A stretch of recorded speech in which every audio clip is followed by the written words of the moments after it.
మీ పేరేంటి, మీ ఊరేంటి? నా పేరు బ్రహ్మం, మాది అరిపిరాల. ఏ నియోజకవర్గం అన్న? గుడివాడ నియోజకవర్గం. నియోజకవర్గంలో ఉన్న సమస్యలు ఏమన్నా చెప్పండి. ఎందుకో నా బండి ఎత్తాను 1 కిలోమీటర్ ఇటు వెళ్ళు అరిపిరాల. మా ఊరికి రోడ్ లేదు. 1 కిలోమీటర్ వెళ్ళి తిరిగి వస్తే మామూలు నడువులేపు రాలేదని చెప్పు ఒప్పుకుంటా. దీనికి కారణం ఎవరు అంటావు? కారణం ఎవరంటే నీకు తెలియదు ఏముంది, నాకు తెలియదు ఏముంది. మాకు తెలిస్తే మేము చెప్పడానికి లేదు, కానీ మీ సమస్య చెబితే. నా సమస్య చెప్పే కదా. దీనికి కారణం ఎవరో మామూలుగా నీకు ఐడియా ఉంటుందిగా. ఇప్పుడు రోడ్డు అయిపోవడానికి కారణం ఎవడో నేను కాదుగా. మరి మీ ఎమ్మెల్యే దృష్టికి ఎప్పుడు వెళ్ళలేదు ఎవరు? ఎందుకు వెళ్దావు? వెళ్తానే ఉంటుంది. పోనీ ఊళ్ళో కన్నా వస్తే తెలుస్తుంది, రావట్లేదు కదా. రానప్పుడు ఎలా తెలుస్తుంది పాపం. నా ఇంట్లో కూర్చొని మామూలుగా ఏసీ కార్లో తిరిగితే తెలియదుగా.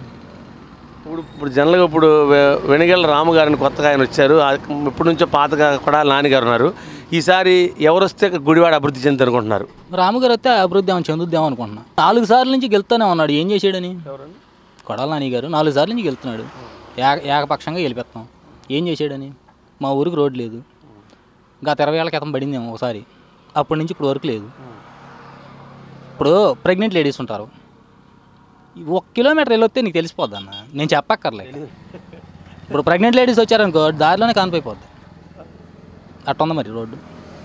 అదొకటి ఉంటే చాలుగా. ఇప్పుడు కొత్తగా వచ్చిన రాము గారి గురించి మీ అభిప్రాయం ఏంటి? కొత్తగా వచ్చిన రాము గారి గురించి అభిప్రాయం కాదు, చెప్పడానికి ఏముంది. ఆయన ఏమైనా చేస్తే చెప్పడానికి అవకాశం ఉండదు. ఇప్పుడు ఆయన రాలేదు కదా ఇంకా పక్కన. ఇప్పుడు కొత్తగా రాము గారు కానీ బరిలో ఉన్నాడు, నాన్నగారి బరి పోతే కదా అన్న కొత్త నీరు వచ్చేది. మీరు పాత నీరు పోవాలని కోరుకుంటారు? పాత నీరు ఏమైనా చేస్తే ఉపయోగం ఉంటే చెప్పొచ్చు, ఉపయోగం లేని గడికి చెప్పడం కూడా అనవసరం. పైన ఇప్పుడు చంద్రబాబు నాయుడు వస్తే బాగుంటుందా, జగన్ వస్తే బాగుంటుందా? చంద్రబాబు నాయుడు గారు వస్తే బాగుంటుంది అనుకుంటున్నాను. బాగుంటుంది. ఎందుకంటే ఏం చెబుతామన్నా, మెగా డిఎస్సీ అన్నాడు, అది వైన్ షాప్లో దొరుకుతుంది. జాబ్కి వెళ్ళంటారు అన్నాడు, అది కూడా వైన్ షాప్లో దొరుకుతుంది. స్పెషల్ స్టేటస్ అది కూడా వైన్ షాప్లో దొరుకుతుంది. నువ్వు పెట్టిన మామూలుగా ప్రతి పథకం కూడా వైన్ షాప్లో దొరుకుతుంది. ఎత్తుక్కుంటే ఈజీగా దొరికేది. నిజం, అబద్ధం కాదు. కావాలంటే ఒకసారి మామూలుగా ఇదే కెమెరా తీసుకుని వైన్ షాప్ ఇక్కడే ఉంటుంది, 11 తెస్తాడు అనుకుంటా. ఒకసారి లైవ్ అలా పెట్టుకో, నీకు అన్నీ ఆయన ఇచ్చిన నవరత్నాల్లో సగం రత్నాలు అక్కడే ఉంటాయి. సంక్షేమ పథకం అంటే ఏంటి? ఇప్పుడు పిల్లలకి అమ్మఒడి కింద 15,000 వేస్తున్నాడు కదా. ఇప్పుడు అదే 15,000 ఒక మామూలుగా ఒక టీచర్కి ఇచ్చి అదే స్కూల్లో వేయమని చెప్పు. ఒక పిల్లవాడితో మామూలుగా సంవత్సరం పోద్ది. 10 మంది పిల్లలకి 10 మంది పిల్లలకి వేసేది ఒక టీచరు అక్కడ బతుకుద్ది. అది చేయరు. 10,000 ఇస్తే సరిపోద్ది అనుకుంటారు. వీళ్ళు కూడా 15,000 వస్తున్నాయి అనుకుంటారు జనాలు. చాలా.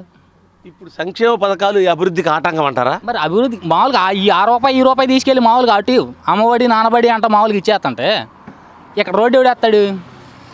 రోడ్డు వేయడానికి డబ్బులు కావాలిగా. మరి అవి ఎక్కడి నుంచి తీసుకొస్తారు? ఇప్పుడు గుడివాడ నియోజకవర్గంలో మీరు మార్పు కోరుకుంటున్నారా?